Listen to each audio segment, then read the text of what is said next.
Ada 4 hal yang menyebabkan kita ini bersyukur dan mendeklar kesempurnaan Allah Subhanahu wa taala atau bertasbih.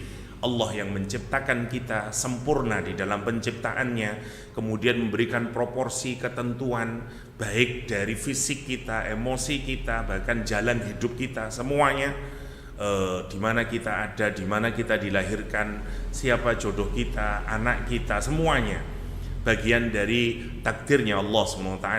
Mestinya orang mukmin itu menghadapi takdir dia bertasbih, karena tidak ada ketentuan Allah SWT yang terjadi buat kehidupan kita ini, melainkan semuanya berasal dari Allah Subhanahu wa taala yang maha sempurna itu. Karena itu kita bertasbih. Mestinya kalau kita ini bertasbih terhadap ketentuan Allah, nanti kalau dapat apapun dalam hidup, kita bertasbih kepada Allah SWT. Dari qaddara, kemudian dikasih hada terakhir, nikmat terakhir, khalaqa, sawwa, qaddara, yang terakhir adalah hada. Kemarin dikasih hidayah, mulai hidayah yang bersifat kauniyah, ada hidayah yang bersifat syar'iyah, ada hidayah yang bersifat alam natural ya, mulai dikasih insting, dikasih ya hidayah bersifat intelektual, dikasih hidayah yang bersifat natural, terus sampai kemudian dikasih hidayah yang bersifat religius ya, yaitu dibimbing oleh wahyunya Allah SWT melalui para nabinya.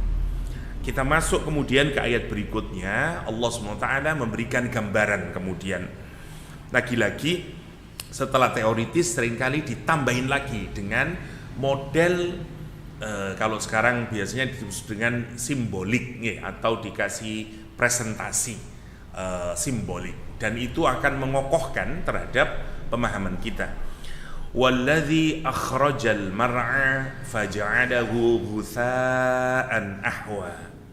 Walladzi, dan dia Allah, zat akhraja yang mengeluarkan, al-mar'a mar'a dari kata ro'a, ro'in. Rasulullah SAW menyatakan setiap kita adalah ro'in, kullukum ro'in ya. Kita ini semuanya adalah pemimpin ya. Pemimpin itu bahasa Arabnya ro'in salah satunya, tapi sebenarnya ro'in itu adalah pengembala, shepherd. Jadi kenapa kok digambarkan pemimpin? Karena orang yang mengembalakan itu memimpin bebek, mimpin kambing, mimpin dan seterusnya, itu pengembala. Dan orang kalau mengembalakan niku hati-hati sekali, jangan sampai ada yang kurang dari yang digembalakan. Dipastikan yang digembalakan semua makan, dipastikan tidak masuk ke tempatnya yang lain. Karena itu dalam agama pemimpin itu gambarannya ro'in. Nanti suami juga ro'in, istri juga ro'in, kan gitu. Ro'iyah kata Al-Quran. Oke. Kenapa kok karena itu kata ro'in berkaitan dengan tempat binatang untuk makan. Mar'a itu isim ala, tempat ya. Tempat di mana binatang itu makan. Maka mar'a adalah tumbuh-tumbuhan atau rumput-rumputan yang menghijau itu, di mana di situ ada kambing, ada sapi, ada macam-macam untuk makan. Namanya mar'a. Jadi mar'a itu tanah lapang. Kalau para ulama menartikan an-nabat wal kala al-akhdhar, tumbuh-tumbuhan, rumput-rumputan yang hijau. Apa kaitannya dengan pemimpin, Ustaz? Tadi itu karena ro'in penggembala, dia mengembalakan tempatnya, namanya mar'a.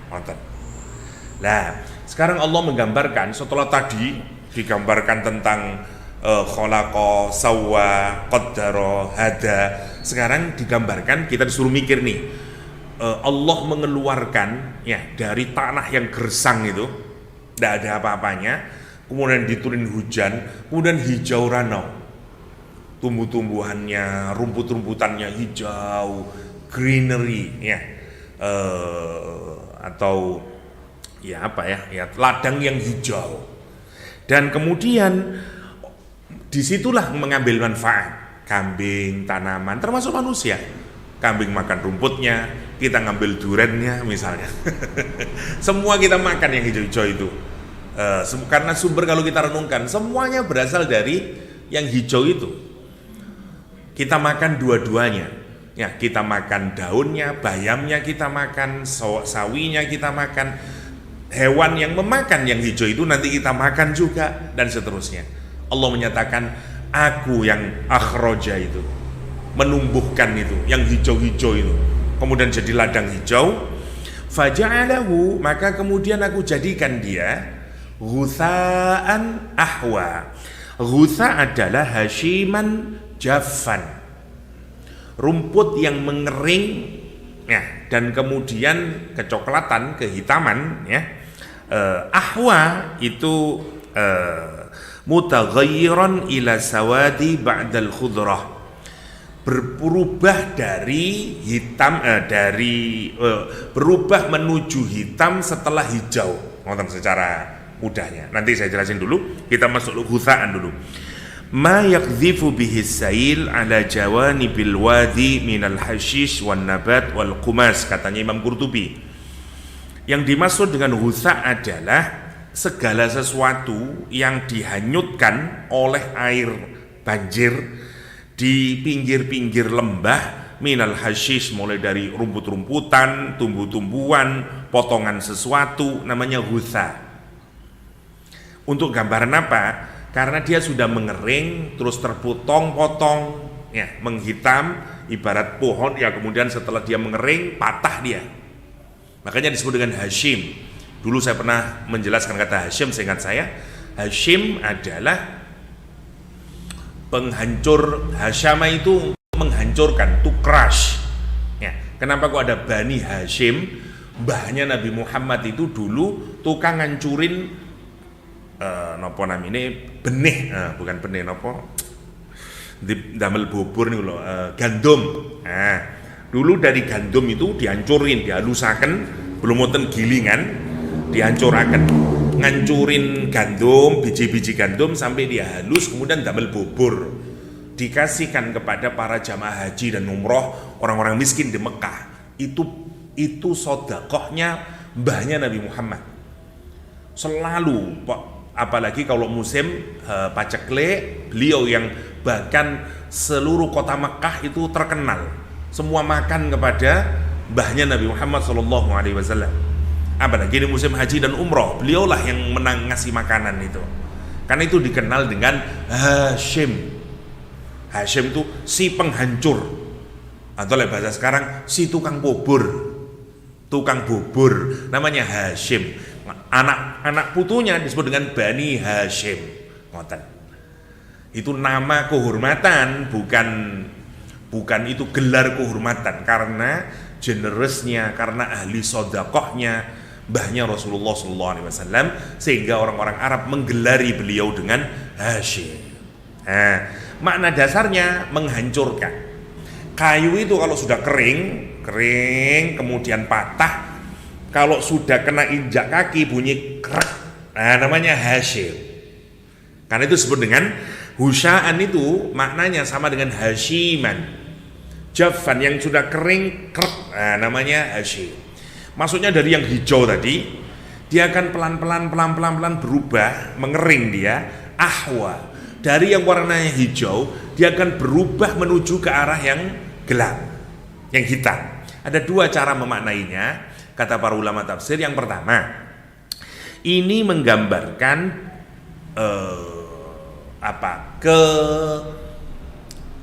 maturity, kedewasaan. Nah, misalnya kalau kita buah itu dari hijau, nanti kalau matang dia mendekati warna hitam, nah gitu. Misalnya dari hijau sampai hijaunya itu dark green ya. Sampai orang Madura ndak ngomong hijau, biru, kemudian biru daun katanya. Karena saking nopo namine menujunya ke arah, semuanya menuju ke arah hitam. Nopo mawon sebenarnya. Dari sesuatu yang kalau ginilah gampangnya, warnanya cerah menuju ke warna yang agak gelap untuk tanda kematangan. Itu cara memahami pertama. Memahami yang kedua, enggak, memang menuju kehancuran. Jadi dari yang hijau, indah dipandang mata, bisa kita nikmati, tapi pelan-pelan sebentar saja dia sudah mengering dan kemudian hancur, bisa diinjak, akrek, bisa dialirkan oleh air, diterbangkan oleh debu. Quran menyatakan hasyiman tadruhur riyah, menjadi sesuatu yang hancur, potongan-potongan, dan kemudian bisa diterbangkan oleh angin. Kenapa? Karena saking ringannya sudah, angin saja sudah bisa menerbangkan. Hasyiman tadruhur riyah, kata Al-Quranul Karim. Oke. Nah, Quran itu seringkali bikin simbol begini nih, bikin masal, bikin metafor. Dan terus kita mikir-mikir, po maksudnya ini, langsung tentu. Karena Quran tidak bisa, tidak dipikir nih.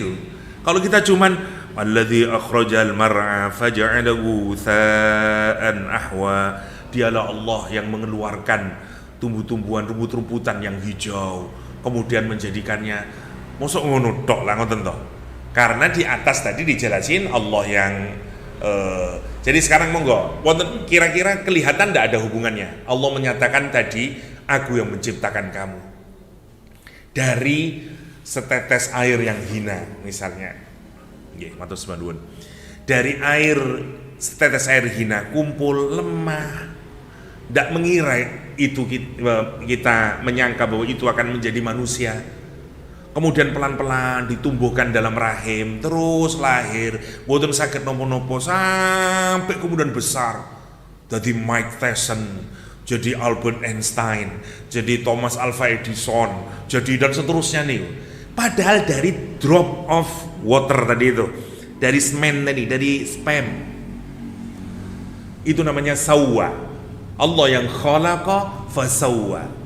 Kemudian setelah hebat ngoten, kata Allah faqaddara, aku tentukan semuanya.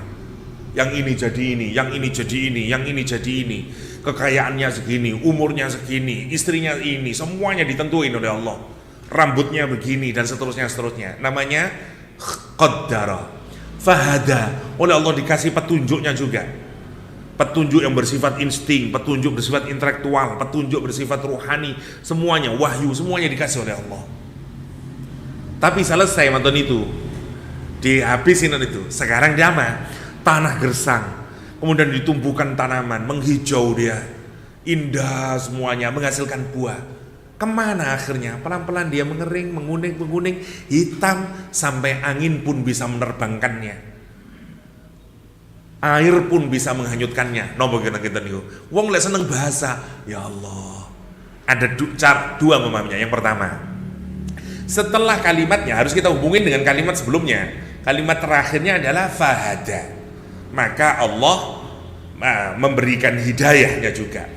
Hidayah itu tadi yang paling besar, mulai dari insting ke intelektual. Puncaknya di mana hidayah itu? Al-Qur'anul Karim. Oke, Al-Quran itu juga sama. Dia seperti hijau-hijau tadi itu, yang kita makannya. Karena itu orang Barat menyebut food for the soul. Nah gitu. Wonten food for the brain, ada food for the soul. Semuanya butuh makanan. Tubuh kita butuh makanan, otak kita butuh makanan. Orang yang senang membaca niku sumpek lek mboten wonten yang dibaca. Mangan tok rek kapan ya rasane ndak seneng aku kalau seneng, karena otaknya meminta dia untuk konsumsi sesuatu. Sama dengan hati. Rasanya kok ndak enak kabeh hidup ini ya. Kok kering rasanya? Karena hatinya meronta-ronta untuk makan sebenarnya. Kalau jasmani kita aware, kita sadar banget itu kapan laparnya. Mari ini jam 8 wis kroso, waduh wae sarapan nih. Kroso butuh makanan. Ya, food for the body. Nggih. Otak juga terasa. Kok cedak ironi apa ya? Koncoku kok tahu semuanya ini. Malu saya belajar kita. Jadi kalau sekarang kita bayangin mana yang lebih terasa, butuhnya tubuh terhadap makanan atau butuhnya otak terhadap ilmu? Tubuh. Otak semakin tidak terasa, nopo malih hati makin tambah tidak terasa. Bahkan orang merasa tidak membutuhkan. Padahal sama punya akibat juga. Tubuh kalau tidak makan juga punya efek sakit macam-macam. Otak juga kalau tidak belajar juga punya dampaknya. Hati juga kalau tidak kita bimbing dengan wahyu, dia juga punya dampak yang sangat buruk. Nah, Allah menyatakan setelah fahada, maka aku kasih hidayah berupa Al-Quranul Karim. Ibaratnya nomor satu, hidayah itu seperti tumbuhan yang hijau itu. Sekarang kesempatanmu, dia hijau, indah, nikmati itu, datangi itu, makan itu, cepet, karena tidak lama waktunya. Habis ini dia akan mengering. Maksudnya ada waktu hidayah itu, ada waktu kamu mengambil, mengkonsumsinya itu. Habis ini Nabi Muhammad sudah nggak ada, setelah itu sudah ditinggal kamu. Pada zaman Nabi Muhammad, zaman kita, seberapa banyak kita mengkonsumsi nabat tadi itu, mengkonsumsi Al-Quranul Karim. Habis itu mati kita, bertemu dengan Allah SWT, mempertanggungjawabkan kehidupan kita. Hancur kita menjadi tulang belulang. Kata Nasi Daria, kalau sudah jadi tulang ya, jasad dikubur. Kulo zaman alit rumiyin rengeng-rengenge wong Jawa nggih. Daging belum wis podo ajur, kari setitik ing jero kubur. Ngoten zaman kula alit. Napa namine cilik-cilik diworo ngaji, gede-gede supaya aji ngono akeh syarate, ojo eman marang duwite. Zaman kula alit, kula seeling niku. Dielingaken terus yo napa lek wis metu jero kubur, daging belum wis padha ajur, kari setitik ing jero kubur. Ngoten. Sae zaman rumiyin. Zaman saat ini mboten Joko Tengger ngombe dawet lek niki. Zaman rumiyin sae syaire niku. Rengeng-rengenge para napa namine ulama zaman dahulu, manfaat syair-syairnya. Sekarang aduh antik nih, antik wonten cinta satu malam, wonten macam-macam lek niki. Kewong racun nopo. Masya Allah. Balik lagi. Lah itu yang digambarkan oleh Al-Quranul Karim untuk menunjukkan kamu sudah saya ciptakan, sempurna ciptaanmu, sudah kasih ketentuan, tak kasih akal, tak kasih semuanya, sekarang tak kasih wahyu, makan itu, ambil hidayah itu, karena tidak lama kamu akan hidup. Ini untuk menunjukkan apa? Satu, untuk menggambarkan state of emergency. Cepetan, tidak lama kamu. Lihat tumbuhan yang hijau itu, sebentar lagi dia akan mengering. Musim kemarau kan datang, hilang semuanya sudah. Cepat. Jangan nunggu lama. Nantilah. Mati kamu, nyesel kamu. Kira-kira begitu. Alladzi akhrajal mar'a faj'alahu ghutsa'an nahwa. Kalau dikaitin ke Al-Qur'an, hidup juga sama.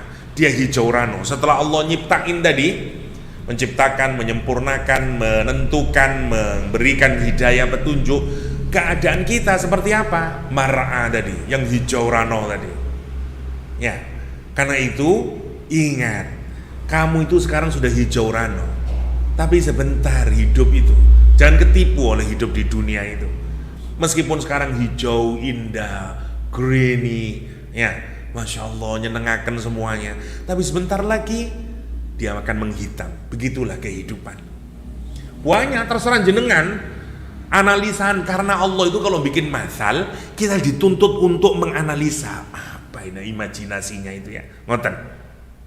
Para ulama kita membantu melalui tafsir-tafsirnya itu menjelaskan. Kalau jenengan sakit dipikir-pikir, berarti ngeten ya. Nah ini menarik Quran. Monggo mboten napa-napa kalau masal nih, kalau metafor nih. Apa ke arah mana ya? Tapi tetap wonten pedomane meskipun kita lihat ayat sebelumnya, konteksnya kayak apa dan seterusnya. Masya Allah. Jadi ayat tadi itu setelah khalaqa ditutup dengan ayat ini. Tapi tentu makna yang paling kuat sebagai masal apa? Quran tadi. Karena kaitannya setelah khalaqa sawwa qaddara hada, kaitan paling kuat ya Quran. Quran turun, sekarang hijau rano hidupmu sudah lengkap semuanya, Allah berikan semuanya, ambil itu. nikmati itu. Karena itu di hadis yang lain Rasulullah SAW menyatakan innal Qur'ana ma'dubatullah. Meskipun hadis ini tidak sampai pada riwayat sahih, maknanya bagus, ya tetap boleh. Quran itu adalah ma'dubatullah, prasmanan dari Allah SWT. Yang kalau teng warung prasmanan, nah gitu. Model warung prasmanan semuanya ada di situ. Atau bakso dulu bakso mboten wonten gaya prasmanan.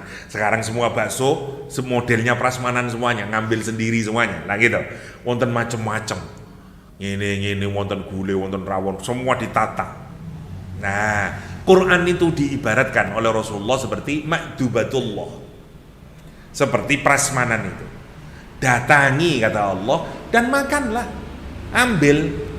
Sekarang ngambil Al-Baqarah, besok ngambil Ali Imran, terus ngambil A'la, ngambil At-Tariq, ngambil Al-Bayyinah, ngambil dan seterusnya. Ngoten maksudnya. Dan rugilah kata Allah orang yang datang tapi boten mengambil apa-apa, tidak menikmati apa-apa.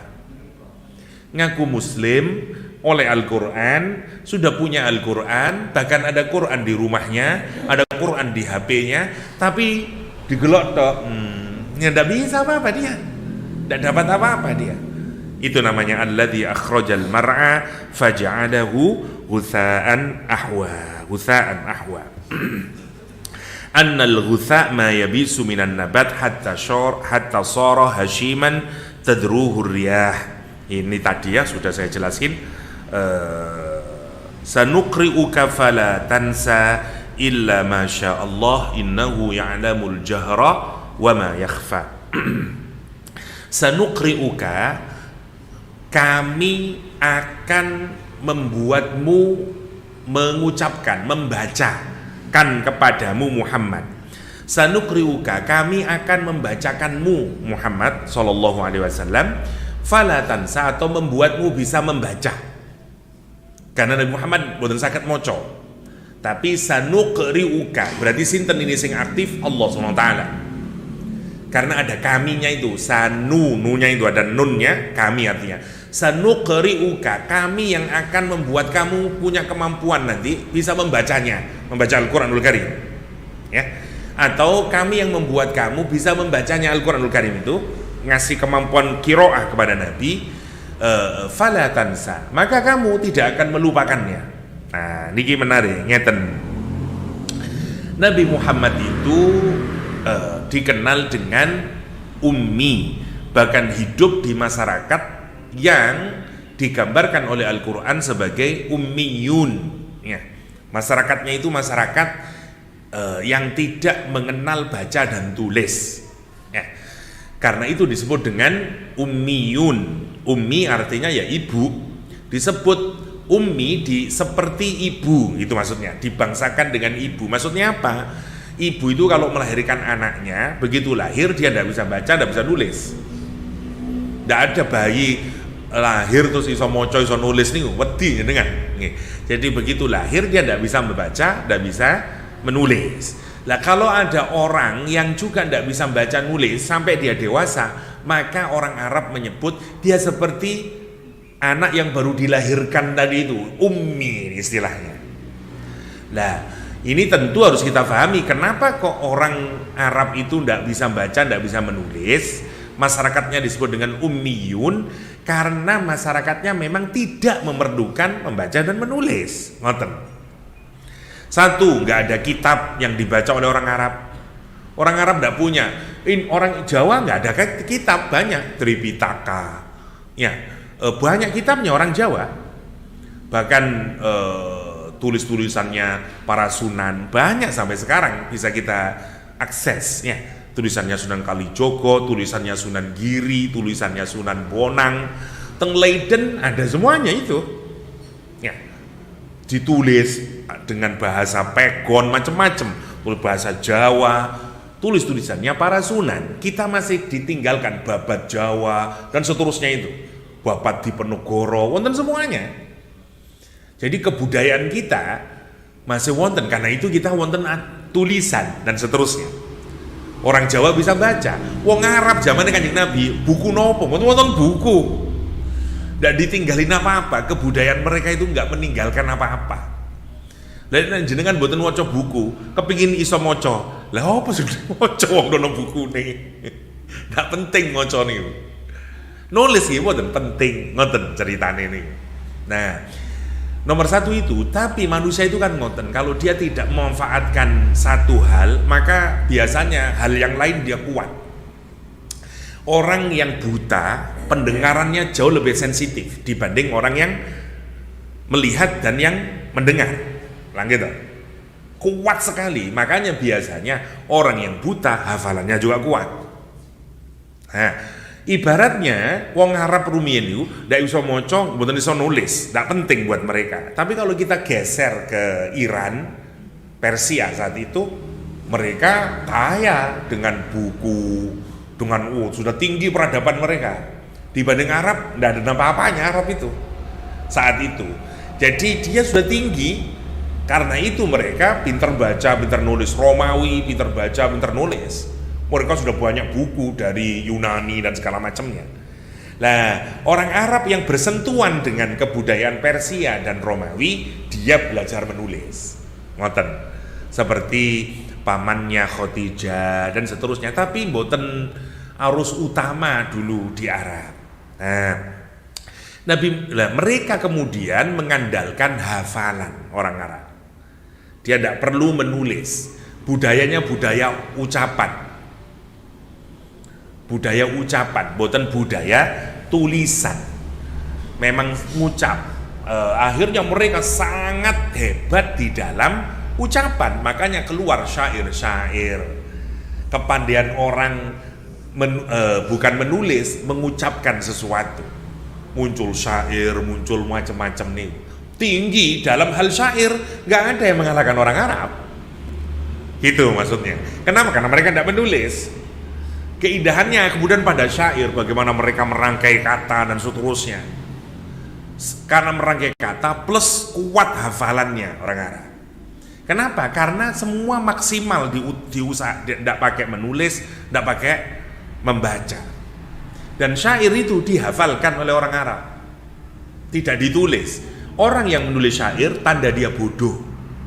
Malu dia kalau ketahuan menulis syair. Karena bagi orang Arab tidak perlu ditulis itu. Apa ya, ecek-ecek gitu gampangannya. Langsung orang Arab itu apal ini, tenenet apal ini. Karena itu. Kon moco nggak tahu. Dan sampai sekarang ngoten niku, Masya Allah. Sekretaris kula ngajar teng Azhar mriku, ngajar bahasa Indonesia. Terus wonten modulnya. Modul susah. Apal sak modul nih. Mahasiswanya itu memang orang Arab menarik, hafal dia dari awal gitu, meskipun belum paham, tapi hafal kabeh pun. Masya Allah, niku kelebihannya orang Arab, rata-ratanya mereka hebat dalam menghafalkan. Ya, lah Rasulullah SAW niku termasuk ummi, boten maca, boten nulis. Padahal Quran itu harus dibaca nanti dan seterusnya. Memang pada saat itu lihat, karena itu Quran juga tidak turun dalam bentuk tulisan. Itu yang seringkali dilupakan oleh orang. Seringkali menyatakan mana buktinya kalau Quranmu itu asli. Kan harus ada manuskripnya. Budaya Arab itu bukan budaya tulis. Seperti Injil dilihat ke belakang, wah ini dokumen kami ini dekat kepada misalnya. Di Islam itu, di Quran itu dijaga, memang tulisan itu hanya secondary. Jaganya melalui apa? Hafalan yang turun-temurun itu. Para hufat, para qori, para mukri yang menghafalkan Quran. Baru mulai ditulis itu kan setelah kekhawatiran Umar bin Khattab. Kenapa? Karena dalam peperangan itu meninggal banyak orang hufat, sehingga khawatir kemudian Umar ini kalau diteruskan hilang nanti Quran ini, karena sekarang para hafidhul Quran tambah sedikit gitu. Jadi dulu motivasi orang ngafalin Quran adalah untuk memproteksi Al-Quran, menjaga Al-Quran. Kalau sekarang makanya dulu sampai rame ya, Pak Harun Nasution, Profesor Dr. Harun Nasution dulu menyatakan sebenarnya, kata Pak Harun, entah guyonan, entah apa, kata Pak Harun, sebenarnya zaman ini sudah tidak terlampau penting hafalin Quran, kata dia, karena sudah bisa dimasukin dalam CD, katanya Pak Harun Nasution. Sebenarnya untuk ngapalin dulu memang Quran itu sekarang sudah bahkan bukan di CD. Pak Harun waktu itu masih CD. Sekarang semua HP hafidul Quran semuanya, HP kita gitu. Sekarang kita tidak punya kekhawatiran Quran hilang dalam pengertian itu ya, dalam penjagaan Quran, karena sudah tersimpan cetakan berapa sekarang Quran. Dulu wonten letakon Quran takon di otaknya para sahabat itu. Insya Allah kalau kita pikirin ya, itu yang menjaga. Dan itu yang tidak difahami oleh orang barat sana itu. Dipikir Quranmu buatan, di mana buktinya? Misalnya, meskipun sekarang sudah alhamdulillah sudah ada bukti yang menunjukkan bahwa Quran ditulis di masa sahabat itu masih ada sekarang di Birmingham sana, di Inggris. Sayangnya wonten kepustakaan Birmingham Inggris, boten tengan. Itu manuskrip Quran yang paling tertua sedunia. Yang kalau di karbon itu dibaca secara karbon, itu ditulis ya apa namanya pada saat Rasulullah masih hidup. Wah, itu paling kokoh sudah untuk nunjukin doh. Wong barat ngoten seneng karena dia tradisinya tradisi menulis, sehingga yo berarti temenan Quran itu ada buktinya. Lek kita meskipun ada tulisan kita percaya. Kenapa? Karena ada tahfidz itu. Makanya di sekolah-sekolah tahfidz, di ma'had tahfidz, ini kalau lulus dikasih sanadnya. Atau kalau yang belum punya sanad ngambil sanad nanti. Sambung nih, itu yang menggetarkan hati. Kalau sudah hafal 30 juz terus pemberian sanad. Nah, itu yang menggetarkan hati. Dari saya, dari gurunya ke siapa sampai Rasulullah SAW. Ini pun redek tengah hati karena dia sudah dapat sanad, berarti sampai ke Rasulullah. Lah itu orang bule tidak tahu itu, dan itu cara orang Islam memproteksi Al-Quranul Karim. Lah teng Indonesia rata-rata 34, 35 sanadnya ke Rasulullah SAW. Hampir semua ma'had di Indonesia itu rata-rata 34, 35. Jadi dia ke gurunya sampai 35 tutuk Nabi pun. Niku hafalan. Ya. Jadi hatta hafalan dijaga dalam agama itu. Ilmu dijaga juga dengan sanad sampai ke Rasulullah. Harus ditelusuri karena itu tidak bisa agama itu hanya sekedar kita beli ke toko Gramedia, beli buku dibaca sendiri. Ya boleh-boleh saja, tapi harus hati-hati kalau kita tidak berguru, kan begitu. Sambung sanadnya itu, gurunya ke gurunya. Kenapa sih harus begitu, Ustaz? Iya, karena untuk memastikan pemahamannya tetap bener, boten ngawur sakarpe dhewe. Makanya terkenal ucapan, kalau bukan karena sanad, maka orang melakukan sekarpe dhewe. Ya dah? Ya seperti para orientalis itu ngambil buku dipahami, ini begini maksudnya Islam itu. Ya nanti seperti Kristen macam-macam. Dalam hal agama memang kita harus punya sanad, kersane nyambung, Oke. Sanuqri'uka fala tansa. Maka Allah Subhanahu wa taala, kami melalui malaikat Jibril itu akan memberikan kemampuan kepada Nabi untuk bisa membaca. Lah, dulu awal-awal turun Nabi Muhammad SAW itu takut tidak hafal. Jadi kalau Jibril ngasih tahu itu Iqra bismi rabbikal ladzi khalaq atau Ar-Rahman 'allamal Qur'an, Nabi langsung membacanya. Ya, menghafalkannya sambil Ar-Rahman 'allamal Qur'an dan seterusnya. Turun ayat Allah Subhanahu wa taala yang menyatakan kata Allah Subhanahu wa taala, jangan kamu la tuharrik lisanaka. La tuharrik, jangan kamu gerak-gerakkan lesanmu itu Muhammad. Lita'jala bi, karena kamu keburu-buru kepingin menghafalkan.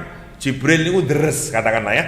dapat wahyu, misalnya Ar-Rahman, 'allamal Qur'an, khalaqal insan. Nabi Muhammad Ar-Rahman, 'allamal Qur'an, ibaratnya gitu. La tuharrik lisanaka lita'jala bih. Ya, kenapa kata Allah? Sesungguhnya kami yang akan menaruh Quran di dalam hatimu termasuk pemahamannya. Jadi Nabi Muhammad itu sudah garanti langsung hafal sendiri plus sak maknanya. Nah itu tidak bisa kalau kita. Kalau kita harus deres. Nabi Muhammad langsung. Karena itu seperti di sini. Sanuqri'uka. Kami yang akan bisa membuat kamu bisa baca. Tidak perlu ngafalin Nabi Muhammad. Langsung hafal sendiri. Fala tansa. Dan kamu tidak akan bisa melupakannya. Masya Allah. Niku lek dipikir niku itu kita ini mikir dari situ saja yakin kalau Quran itu wahyu dari Allah SWT. Jenengan misalnya dikandani wong ojo dowo-dowo sak kalimat aja lah. Kuku kaki kakekku kaku misalnya. Masih ingat zaman SD, SMP, SMA disuruh berbaris, yang paling ujung suruh ngomong kuku kaki kakekku kaku kuku kaki, sampai di sana paling ujung beda lagi sudah ceritanya. Opo mau bingung ya. Karena proses itu baru dari sini dari situ terus sampai ujung 30 orang udah berubah. Sekarang bayangin 23 tahun nerima pertama Iqra bismi rabbikal ladzi khalaq khalaqal insana min 'alaq Iqra wa rabbukal akram. 23 tahun ditakoni, ya apa biyen murine Iqra bismi rabbikal ladzi khalaq khalaqal insana min 'alaq. Keliru titik ae mboten. Saged jenengan. Aduh ya apa iso ngono to. Dari situ saja sebenarnya otak yang waras meyakini enggak mungkin kalau dia bukan wahyu. Nah gitu. Mboten saged. Jenengan eling lah nopo lah. Ya Pancasila ya saniki kata wong mboten apal lah gitu. Pancasila niku wong cuman sekedhik ngoten. Nomane Undang-Undang Dasar 45, lari saniki mboten sing apal. Lek jaman kula insyaallah apal. Wong Senin upacara terus. Lek sampai salah maca undang-undang dipanggil teng kantor. Jaman kita dulu sekolah lah gitu. Newemen guru-guru zaman dulu niku. Guru PMP zaman dulu ya. Zaman sekarang enggak ada anak sekarang begitu. Pancasila lupa bahkan. Masya Allah, kalau kita pikirkan itu sanuqri'uka. Kita lihat dulu. Yang pertama, jadi Nabi Muhammad maknanya adalah diberikan kemampuan oleh Allah untuk bisa membaca Al-Quran, menghafalkan Al-Quran, fala tansa, dan Nabi tidak melupakannya. Oke, pertanyaannya sekarang, apakah Nabi tidak pernah lupa? Pernah lupa Nabi Muhammad ternyata. Ada beberapa riwayat yang menunjukkan Rasulullah Shallallahu Alaihi Wasallam lupa. Rasulullah lupa. Misalnya, waqad ruwiya annahu asqata ayatan fi qiraatihi fi shalah. Rasulullah diriwayatkan lupa satu ayat. Ibarat baca Ar-Rahman terus lali, boten moco satu ayatnya. Misalnya Ar-Rahman 'allamal Qur'an, khalaqal insani boten. Ar-Rahman 'allamal Qur'an, 'allamahul bayan. Ulah padha ono khalaqal insannya ini misalnya.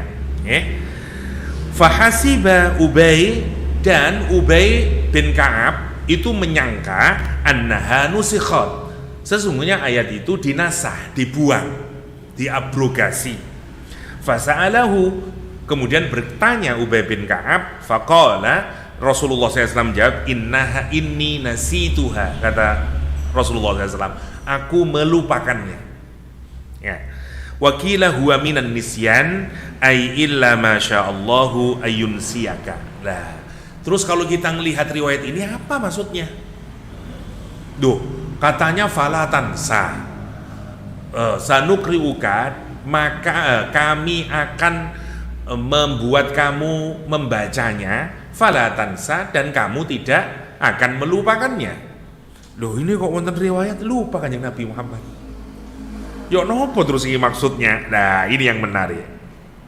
Maka yang dimaksud dengan nopo namine fala tansa itu nanti dilanjutkan dengan kalimat illa masya Allah.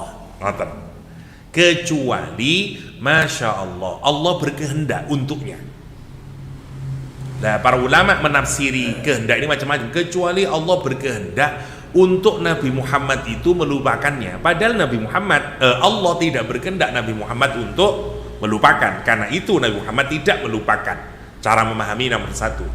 Nomor dua, kalaulah Allah menghendaki, jadi yang bisa membuat Nabi Muhammad lupa itu ya hanya Allah. Kapan? Kalau memang Allah menghendaki Nabi Muhammad lupa, itu untuk kepentingan. Nah, para ulama menyatakan wal istisna nau'un minan nasakh wakila an-nisyan bima'na at-tarki ay ya'simuka min an tatsruqal amal bihi. Yang pertama, maknanya adalah fala tansa di sini maksudnya adalah lupa tidak mengamalkan isinya Al-Qur'anul Karim. Itu tidak dijamin oleh Allah Subhanahu wa taala bahwa ya'simuka diproteksi Nabi Muhammad itu min antatsruka untuk meninggalkan al-amal bihi, melaksanakan isi Al-Quranul Karim illa masya Allah, kecuali Allah menghendaki antatsrukahu linaskhihi iyah. Atau yang kedua, memang untuk menunjukkan nasah. Jadi kadang kalau tidak dibaca itu untuk menunjukkan dinasah, dibuang, karena ayat itu spesifik dan hanya untuk konteks pada saat itu, sehingga kemudian diangkat, sudah tidak ada lagi ayatnya. Namanya konsep nasih mensuh kalau dalam ulumul Quran. Atau menunjukkan memang kenapa kok dibikin lupa, seperti pada hadis yang diriwayatkan oleh Ubay bin Ka'ab, karena untuk pelajaran buat umatnya. Kalau lupa baca Quran, lupa ayat di dalam sholat itu bagaimana caranya? Lah, karena itu diajarkan. Jadi mboten lupa karena wonten hikmah seperti kita menjadi lupa. Nabi Muhammad juga lupa, beda niku. Kalau Nabi Muhammad lupa niku wonten tujuan nih untuk mengajari umat. Contoh, Nabi Muhammad lupa jumlah rakaat salat. Ya memang penting dilupakan. Kenapa? Karena untuk ngasih tahu nanti ya opo terus itu. Kalau lupa salat terus ya coba kalau dulu tidak ada Nabi Muhammad tidak pernah lupa. Terus gimana caranya? Imamnya salat, ya apa terus caranya? Empu dono ya hadise diulang dari awal lah.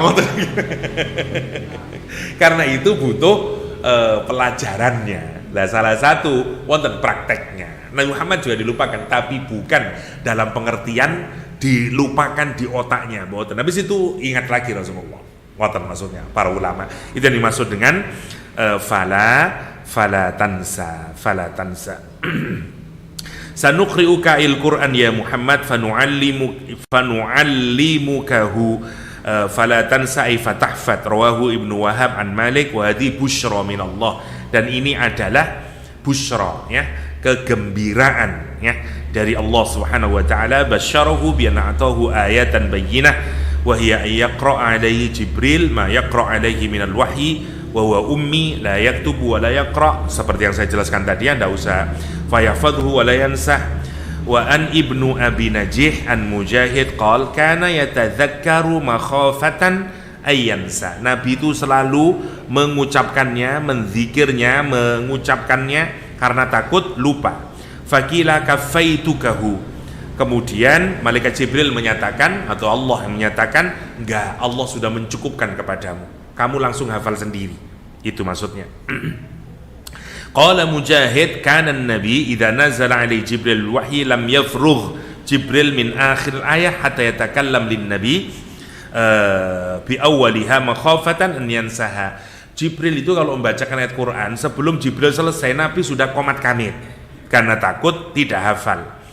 Lam yafrugh Jibril min akhir hatta makhafatan an yansaha fanazala sanuqri'uka fala tansa. Terus turun ayat ini, sanuqri'uka fala tansa. Muhammad, cool down.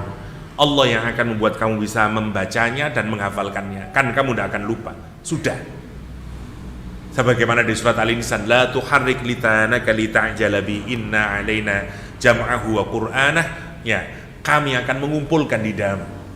Inna alaina, itu tanggung jawab kami. Inna alaina jam'ahu, ngumpulkan di dadamu, wa qur'ana, dan penjelasannya, bacaannya, maknanya apa, langsung dari Allah SWT. Makanya kamu jangan keburu-buru menggerakkan lidahmu. la tuharrik lisanaka lita'jala bih inna 'alaina jam'ahu wa qur'ana fa idza qara'nahu fattabi' qur'ana. Di surah Al-Insan, surah Ad-Dahr. Karena langsung dari Allah Subhanahu wa taala. Iku maksudnya. Ada juga yang mengartikan la di sini ini pendapat terakhir, meskipun ini pendapat boten pati kuat. Yang kuat la-nya ini disebut dengan la nafi, la tidak maknanya, bukan la nahi, bukan la jangan. Kalau la jangan itu yaknya dianggap tambahan. La tansa biasanya kan wonten grup hadroh utawa kelompok la tansa. Artinya jangan lupa, boten tidak lupa, jangan lupa. Tulisannya kalau la tansa boten wonten ya belakangnya. Kalau ini kan wonten sanuqri'uka fala tansa, wonten ya, wonten alifnya. Nggih. Kata ulama yang menganggap ini lanya lam nahi, artinya jangan, maka sanuqri'uka, kami akan membuatmu mampu membacanya, fala tansa, maka jangan lupakan Muhammad. Seperti perintah, jadi fi'il nahi, bukan nafi. Jadi padahal tulisannya salah. Kalau tansa boten tansa pendek, bacanya sanuqri'uka fala tans, yalah gitu, jadi pendek ya. Lah dia menyatakan belakangnya itu tambahan saja agar rimanya sama, bunyinya sama, kan begitu. Fahada kan belakangnya gitu. Sabihis rabbikal a'la alladzi khalaqa fasawwa al-qaddara fahada akhrajal mar'a husa'an ahwa sanuqri'uka fala tansa. Lek fala tans kan ndak enak, akhirnya ditambahi ya, ngoten argumentasinya. Sehingga dimaknai jangan lupa. Jangan lupa. Tetapi pendapat ini disanggah oleh hampir banyak para mufassirin yang menyatakan ini pendapat lemah, karena tidak mungkin Quran itu hanya nambahin hanya untuk menambahkan rima, dan itu bukan kebiasaan Quran. Lek syair nggih, syair dipotong di biasa kalau syair, tidak Al-Quranul Karim. Karena itu meskipun itu boleh-boleh saja sebagai nopo namine analisis di dalam tafsir, tapi para ulama menganggap makna yang terkuat adalah la-nya adalah la nafi, bukan la nahi, bukan la nahi. Saniqri'uka fala tansa illa ma sya Allah wa nuyassiruka innahu ya'lamul jahra wa ma yakhfa. Innahu, sesungguhnya Allah Subhanahu wa taala, ya'lam, mengetahui terus menerus karena menggunakan fi'il mudhari'. Allah mengetahui al-jahra wa ma yakhfa. Al-jahra itu sebenarnya mana dasarnya tanah yang meninggi ke atas. Kalau kita seperti gunung, seperti apalah, gundukan sehingga orang dari jauh sudah melihat. Namanya jahar. Ya, namanya jahar. Dari situ kemudian maknanya menjadi sesuatu yang dinampakkan, sesuatu yang dimanifestasikan, namanya jahra, namanya jahra. Wa ma yakhfa, dan apa yang disembunyikan. Allah Subhanahu wa taala mengetahui ya apa yang dilahirkan dan apa yang disembunyikan. Yang dilahirkan oleh anggota badan kita, yang disembunyikan oleh hati kita. Atau maknanya Allah mengetahui apa yang diucapkan ya, dan apa yang mengartikan ini, Allah mengetahui apa yang kamu ucapkan dari Al-Qur'an dijaharkan, Allah juga mengetahui apa yang kamu hafalkan dari Al-Qur'an. Kalau masih dikaitin ke Quran yang tadi, yakhfa, yang ada dalam hatimu. Jadi Quran itu ada di dalam hati dan juga ada dalam tubuh kita, melalui ucapan, melalui tindak tanduk, melalui mata, melalui telinga. Ketika kita ghadul basar, maka mata kita itu sedang membacakan Al-Quran, kira-kira kan begitu. Kalau kita sedang memberikan sedekah, tangan kita sedang menjaharkan Al-Quran. Kalau kita melangkah ke tempat yang baik, kaki kita sedang menjaharkan Al-Quran. Jadi Quran itu pada diri kita ada dua, itu cara memahami makna pertama. Dijaharkan sama disembunyikan. Yang sembunyi ada dalam hati. yang kita hafalkan, ada dalam memori kita. Wadduha wallaili idza saja. Begitu kita jaharkan, kita menjadi ucapan, menjadi perbuatan, itu maksudnya. Lah Allah mengetahui semuanya, apa yang kamu jaharkan dari Al-Qur'an dan apa yang kamu sembunyikan dari Al-Qur'anul Karim yang ada dalam hati. Nah, kalau kita kaitin ke Nabi Muhammad, ya semuanya. Makanya Nabi Muhammad dikenal dengan nopo? Al-Qur'an yamshi, Quran yang berjalan, atau the walking Quran. Kenapa? Karena semua tindak tanduknya Nabi Muhammad Quran. Ini namanya jahar. Allah tahu. Makanya tidak boleh Nabi Muhammad bertentangan dengan Quran. Cek abote kalau kita mikirin. Jadi setiap tindak tanduknya, tak gerak tangannya, bibirnya, tak rambutnya, semuanya, seluruh dirinya itu cerminan dari ajaran Al-Quranul Karim. Sampai menarik digambarkan para sahabat, huwal Quran yamshi. Nabi Muhammad adalah Al-Quran yang berjalan. Bayangin. Saking nopone niku, saking jahernya, saking manifestnya perbuatan Rasulullah SAW. Ketika Rasulullah meninggal dunia, para sahabat datang kepada Aisyah dan bertanya, bagaimananya akhlak Al-Quran, bagaimana kehidupanmu bersama Rasulullah SAW. Nangis Aisyah radhiyallahu anha, dan Rasulullah SAW, tidakkah engkau membaca Al-Quran?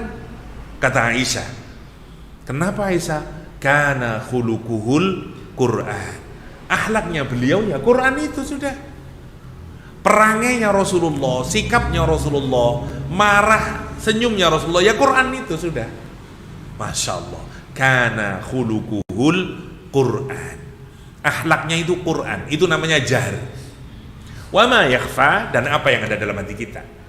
Itu penting untuk sindiran buat kita, terutama yang ngafalin Quran. Le aku role, dek kepalamu sudah ada 30 juz. Kelakuanmu piye? Wah, ini gue yang penting.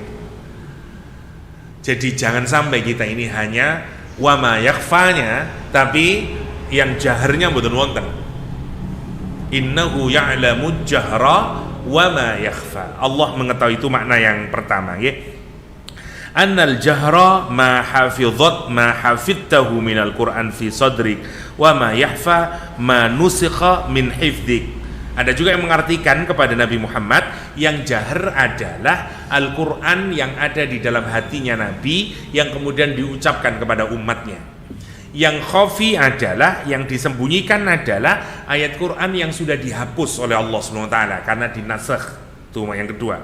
Annal jahra ma alimahu wa ma yahfa ma sayata'allamuhu min ba'd. Yang kedua maknanya ada mengartikan jahar adalah Quran yang diucapkan oleh Rasulullah SAW karena sudah diajarkan oleh malaikat Jibril. Wa ma yakhfa adalah Quran yang belum diajarkan oleh malaikat Jibril karena nunggu lagi, nanti datang lagi wahyu, nanti datang lagi. Itu yang disebut dengan wa ma yakhfa. Wa ma yakhfa anal jahra ma qad adharahu wa ma yakhfa ma tarakahu minat ta'at. Jahar adalah apapun yang dinampakkan, sementara yang disembunyikan adalah apapun yang ditinggalkan, itu pun karena ketaatan kepada Allah Subhanahu wa ta'ala. Innahu ya'lamul jahra wa ma yakhfa. Mana luasnya Allah tahu, baik yang dizahirkan atau yang disembunyikan. Sama juga dengan diri kita. Kalau kita kehubungan diri kita, kalau kita mengerti Al-Quranul Karim, pengertian kita, pemahaman kita, ya hafalan kita itu ada dalam otak kita. Perbuatan kita cerminannya. Nanti kita bilang, saya tidak ngerti dalilnya itu Ustaz, saya tidak tahu kalau itu ajaran Quran. Padahal kita tahu. Innahu ya'lamul jahra wa ma yakhfa. Ini pentingnya. Sampai itu loh kok ngerasani wong ae. Loh ndak ngerti dosa ta ngene iku. Sampe naruh to. Nek Quran niku diarani, oh iya ya, ngoten. Innahu ya'lamul jahra wa ma yakhfa. Innahu ya'lamul jahra wa ma yakhfa. Wa nuyassiruka lil yusra fadzakir in nafa'ati dzikra sayadzakkaru may yakhsha. Wa nuyassiruka, dan kami akan memudahkanmu. Yasr mudah nggih. Muni tok mawon gampang, user gampang, user sampai tadi user friendly. Bayangaken. User itu enak ngomong user banding user. Le usr kan susah, usr. Pakai ain lagi. Usr artinya nggak repot. Inna ma'al usri yusra. Ngomongnya mau enak. Setelah kesulitan, kemudahan. Dan sesuai kali ngomongnya. Inna ma'al usri yusra. Aduh, coba jenengan maca us ping 10 lah belepotan. Us. Aduh ya Allah, cek sorone. Yusr ngomong ping 10. Yusr. Gampang. Niku indahnya bahasa Arab. Bahasa Arab mulai ngomongnya susah, manane mesti susah. Lek ngomongnya enak, artinya nggak enak. Niku indahnya bahasa Al-Quranul Karim. Lah, kata Al-Quran, wa nuyassiruka, dan kami akan memudahkan untukmu lil yusra, benar-benar mudah, memberikan jalannya, dan maksudnya gini, yang pertama, ada yang mengaitkan dengan Al-Quranul Karim. Jadi Quran itu dibikin mudah. Karena itu kita melihat bahkan anak kecil bisa hafal Al-Quranul Karim. Umur 7 tahun ada yang hafal Quran, 5 tahun ada yang hafal Quran. Kita aja sampai ada yang geleng-geleng. Kok iso yo? Ya, siapa yang di RCT ini lupa saya namanya, siapa yang masih ya Allah cacat lagi, hafal 30 juz lagi. Kita ini bisa geleng-geleng mikir kok iso ngoten. Lek mboten fasanu yassiruhu lil yusra. Dan kami mudahkanmu menuju kemudahan. Dimudahkan oleh Allah SWT. Satu, menghafalkannya, mengamalkannya juga. Ada juga yang mengartikan wa nuyassiruka lil yusra, maksudnya agama ini. Karena Quran itu gampangannya ya agama ini. Tidak ada agama. Jadi makna yang pertama ke kitabnya. Kitab Al-Quran adalah kitab yang jauh lebih mudah dibanding kitab-kitab terdahulu. Mau Injil, mau Zabur, mau dan seterusnya. Yang kedua, Quran yang dimaksudkan adalah ya agama ini secara keseluruhan. Jauh lebih mudah buat kita. Kita ini kalau hidup dengan Al-Quran sesungguhnya itu memudahkan, bukan menyulitkan. Tapi perasaan kita karena sudah dihantui oleh cara-cara berpikir saitonik, setan, iblis, ngono kon susah kon nanti ngikuti Gusti Allah itu ruwet dan seterusnya. Karena seakan-akan kalau ngikutin agama itu menjadi sumpek, menjadi susah. Padahal fasanu yassiruka lil yusra, mudah hasilnya. Kalau betul percaya jenengan tingali orang-orang yang dulu ahli maksiat, terus tobat, terus dia mikir, ya Allah, enteng saya uripku. Ngoten. Saya dulu pernah cerita di sini, saya ulangi lagi. Saya mewawancarai perempuan muslimah di barat yang awalnya tidak pakai jilbab, terus pakai jilbab. Saya tanya, kamu orang barat itu menyatakan Islam itu adalah mengopres perempuan, membebani perempuan, menindas perempuan. Salah satunya adalah jilbab, karena mestinya kamu bisa gampang ngatur urusan rambutmu, mau kamu cat, mau kayak apapun terserah. Begitu kamu masuk Islam, kamu harus berjilbab. Berjilbab, bukankah itu adalah salah satu dari opresi dan membuang kebebasanmu? Nah, gitu pertanyaan saya. Karena menganggap itu opresi. Kata dia, dia bilang, saya dulu itu sebelum masuk Islam, saya berpikir terus. 1 bulan itu saya ngabisin uang hanya untuk ngurusin rambut sekian-sekian. Saya harus mikir kelembutannya, warna rambutnya dan seterusnya. Hanya saya kepingin dari rambut itu orang tertarik dengan saya, sehingga saya bukan untuk saya sendiri, tapi saya itu macam-macam hanya untuk konsumsi orang lain. Sehingga saya sumpah, kalau rambut saya ini mboten lurus, kalau rambut saya begini, kalau rambut saya baunya ndak begini, warnanya ndak begini, dan seterusnya. Jadi sebenarnya justru rambut saya menjadi beban buat diri saya, kata dia. Sehingga mulai dari keuangan, saya harus mengeluarkan dalam 1 bulan sekian.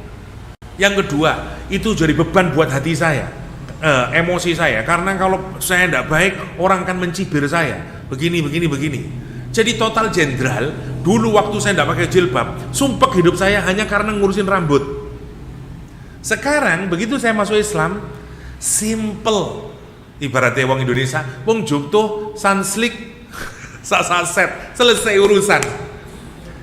Udah saya tutup, sudah. Saya tidak perlu pandangan orang, tidak perlu begini-begini.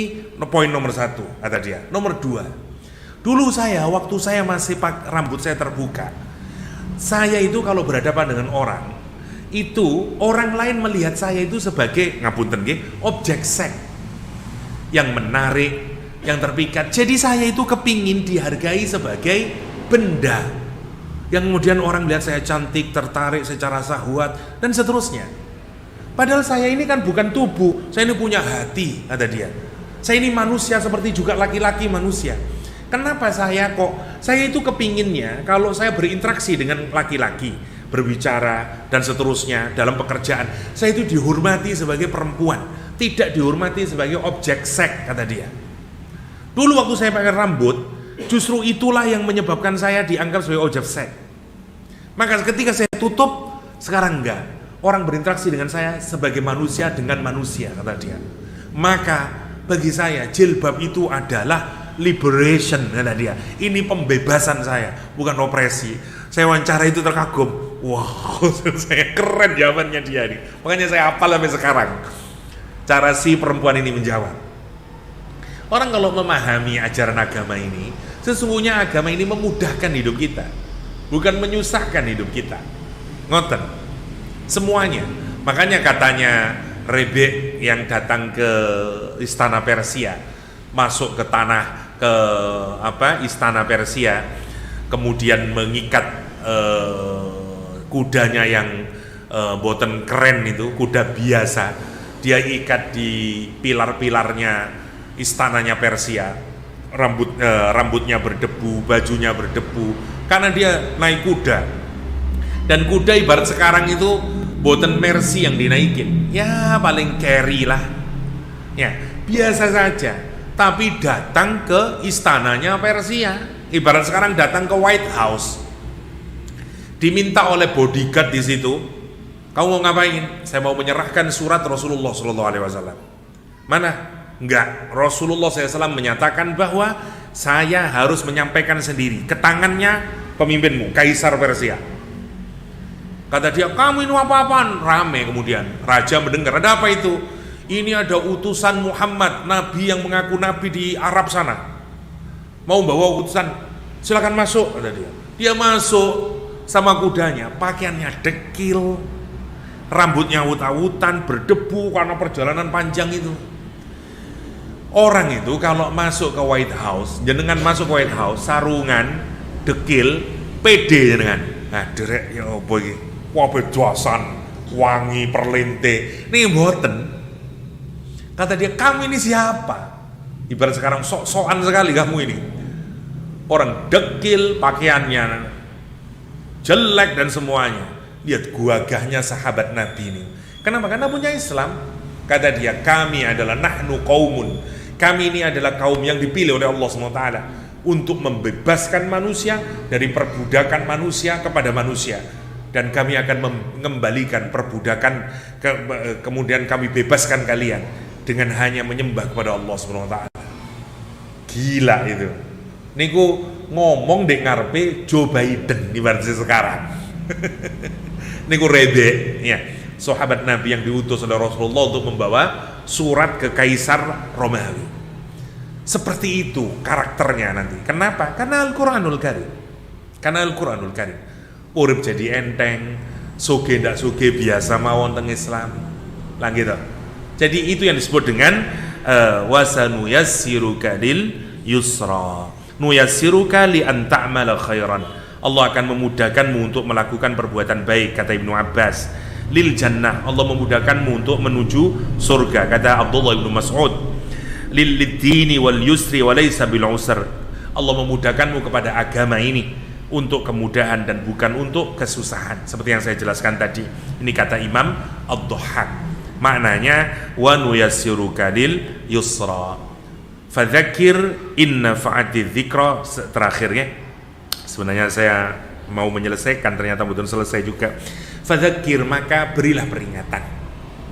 Jadi kalau kita sudah tahu wataknya Al-Quran tadi, singkatnya dzakir, maka berzikirlah.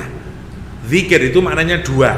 Satu, mengucapkan, ajarkan Muhammad. Ajarin orang-orang itu, ucapkan Al-Quran itu, kasih tahu mereka, ya, bimbing mereka. Namanya dzakir yang pertama. Yang kedua, dzakir itu mengingat ke dalam. Jadi Quran itu harus dua. Satu, kita baca secara keras agar orang lain juga tahu. Yang kedua, kita ingat-ingat maknanya, pemahamannya, dan seterusnya kalau kita menghafalkan. Jadi memang dua, namanya zikir. Makanya sebaik-baik zikir itu ya Quran. Karena Quran disebut dengan az-zikra. Itu makna yang pertama. Yang kedua, karena disebut zikir, maka kita ini sering melupakan Al-Quran. Kan itu perlu diingat lagi, diingat lagi, diingat lagi. Ya, karena itu disebut dengan zikir. Fadzakir, maka ajarilah, peringatilah. Ya, bacakan Al-Quran itu. Inna fa'atiz zikra, karena peringatan itulah yang akan memberikan manfaat buat kita semua, buat manusia ini. Bil Quran, fadzakir bil Quran, ingatkan dia dengan Al-Quranul Karim. Fadzakir billah raghbatan wa rahbatan, kata Ibnu Syajarah. Ingatkan dia dengan Allah Subhanahu wa taala, ya, agar dia punya harapan kepada Allah, agar dia punya rasa takut kepada Allah Subhanahu wa taala. Itu makna dari fadzakir inna fa'atid dzikra. Yakni inkubilatiz dzikra wa makna qouli Yahya bin Salam, kalau dia menerima peringatan ini, kasih peringatan dia dengan Al-Quranul Karim. Yakni ma nafa'ati dzikra fatakunu in bi makna ma asyarat li anna dzikra nafi'atun bi kulli hal, qalahu Ibnu Syajarah.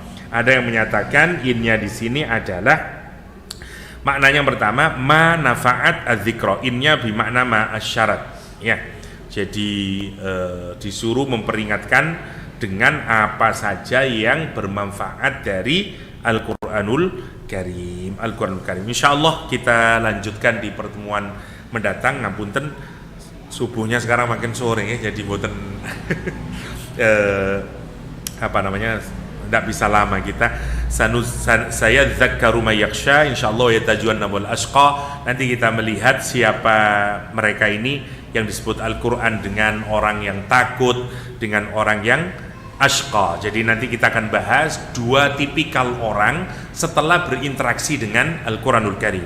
Satu disebut orang yang yakhsha, orang yang takut kepada Allah karena dia mempelajari Al-Quranul Karim. Yang kedua adalah orang yang ashqa, orang yang sial, orang yang celaka karena dia tidak mengambil Al-Quranul Karim. Siapa mereka dan seterusnya nanti digambarkan oleh Allah SWT.